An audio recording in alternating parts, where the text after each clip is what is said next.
दोस्तों, ऊंट एक ऐसा जानवर है जो सदियों से इंसानों की खिदमत करता चला आ रहा है। लेकिन क्या आप जानते हैं कि ऊंट सांप क्यों खाता है? और अगर ये सांप ना खाए तो इसके साथ क्या होता है? और ऊंट मरने से पहले सूरज को मशरिक से मगरिब तक क्यों देखता है? और ऊंट के आंसू किस बीमारी के लिए इस्तेमाल किए जाते हैं?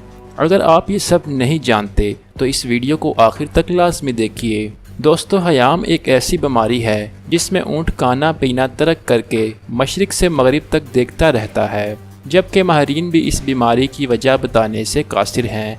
लिहाजा इस जानलेवा बीमारी से बचाने के लिए ऊंट को सांप खिलाया जाता है। दोस्तों, सांप का गोश्त ऊंट का पसंदीदा खाना है, इसलिए ऊंट खुद भी सांप खा लेता है।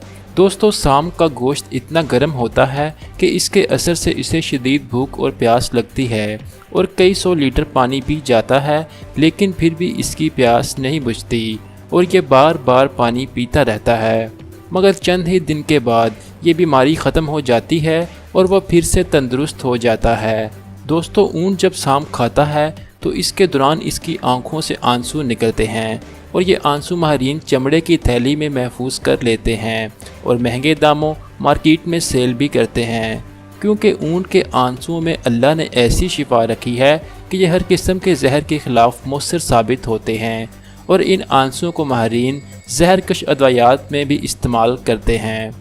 दोस्तों, ऊंट के बारे में एक मशहूर वाक़या भी है कि पिछले ज़माने में एक शख्स ने अफज़ाइश नस्ल के लिए एक ऊँटनी को कपड़े से ढांप दिया और एक ऊँट को इसके ऊपर छोड़ दिया, लेकिन ऊँट ने फौरी पहचान लिया कि ये इसकी माँ है।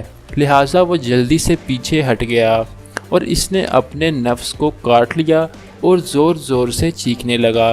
अभी कुछ ही दिन गुजरे थे कि इस ऊँट ने अपने मालिक को अकेला पाते ही इस पर हमला कर दिया और इसको गर्दन से पकड़कर नीचे गिरा दिया और अपने दोनों पाँव इसके सीने पे रखकर दबाने लगा, हत्ता कि इसके मालिक की जान निकल गई और वो मर गया। दोस्तों, अगर आप इस तरह की मालूमाती वीडियोस देखना चाहते हैं तो हमारे चैनल को सब्सक्राइब ज़रूर करें। मेरा नाम महद है और मैं मिलूँगा आपको अगली वीडियो में। तब तक के लिए अल्लाह हाफिज़।